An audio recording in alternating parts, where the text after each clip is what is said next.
$125 on this dinner? Because it's the sacrifice that's worth it, right?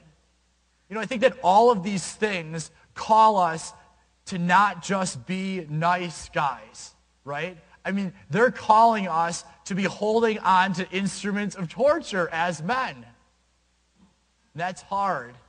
It's holding on to those things. And it's so much greater than just like being the nice guy to her or to him or, I think especially my generation, like we went through our catechesis and it was pretty much, well, to be a Christian man is just to be nice to everyone, And I'm not saying that we're supposed to be evil or angry with people, but I am saying that sacrifice requires something deeper than niceties.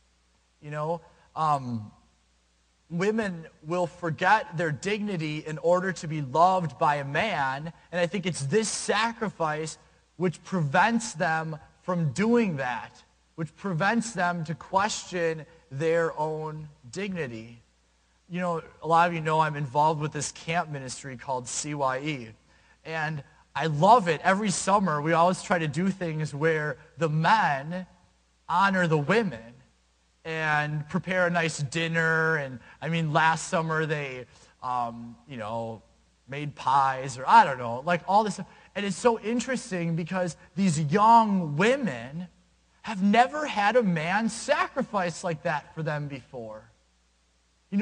Their whole life, it's like they've been looked on with this image of where they've seen like, well, I have to question my dignity and if I'm going to allow myself to be loved by a man. And for a man just to love the woman authentically and freely and genuinely transforms lives, transforms the life of young people.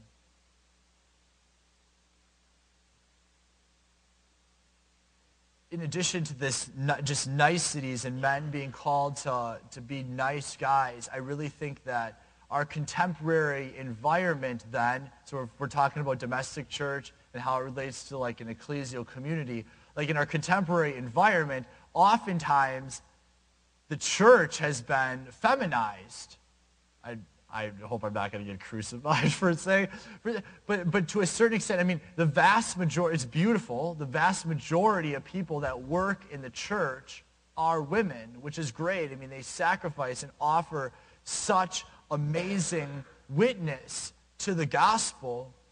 And yet I really think that to a certain extent within the church, we have to somehow reclaim a sense of masculinity as part of the church as well, beyond just like the church as calling you to be a nice guy.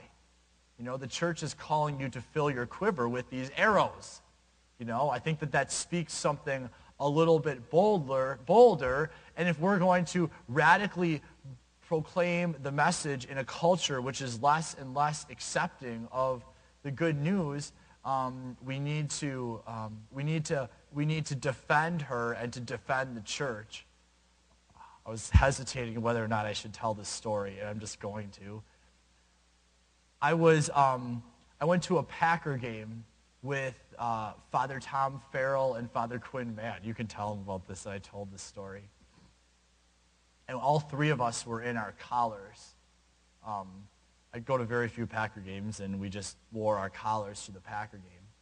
And as we were walking in to Lambeau Field, these fans came up and literally got in our face. And they were, I've never experienced persecution like this my entire life. It was sick. Granted the fact they were drunk and whatever, but it was like some of the sickest gesturing comments that you could ever imagine. It was like one of the most traumatic experiences I've ever had in my entire life. And as we just kept walking, and these guys are like following us, and saying everything that you can imagine. And Father Quinn, those of you that know Father Quinn, he turned around and he goes, "Bring it on." And I'm like, I gotta run. Like, we are dead. Like, there's all this huge group of guys who But all of a sudden, these guys were like, oh my gosh, like he's not kidding around. And as I started to think about this, I one thought that was the stupidest comment in the entire world. And on the other hand, I was like, he wasn't defending Father Tom or Father Luke or Father Quinn, but he was defending the priesthood. He was defending the priest, because they weren't making fun of us. They weren't making fun of Father Luke or Father Quinn or Father. They were like just like tearing the priesthood to pieces. And so it was a defense of the priesthood. And I was thinking, oh my gosh, like that's what it means to stand up for our bride, the church, the priesthood. You know, that's what it means to stand up for our bride. And that's beyond like being a nice guy. That's being able to expose ourselves and say, we're giving our life for this. We're going to defend her, the church, our wife, our daughter, our child, our children. We're going to stand up and defend that which is worth fighting for. Ephesians 5, 25 to 28.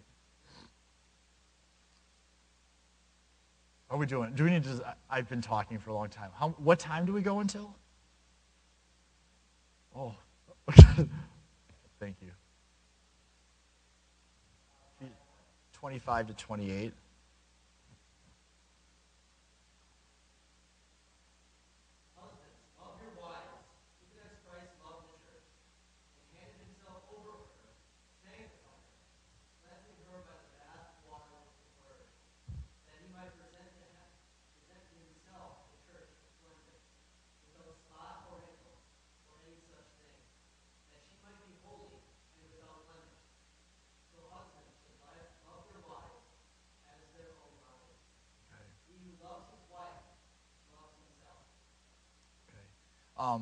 I just use this as that image of like paying the price for our wives, paying the price for marriage, I think.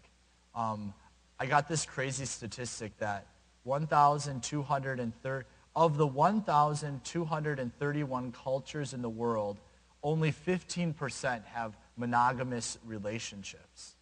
Most are, all over. So really, the defense of marriage, we talk about defending marriage within with our own wives, but defending marriage within society and culture is so integral and so key. Defending marriage as an exclusive, permanent union. When divorce is accepted divorce is accepted in basically all other Christian denominations. Most Christian denominations accept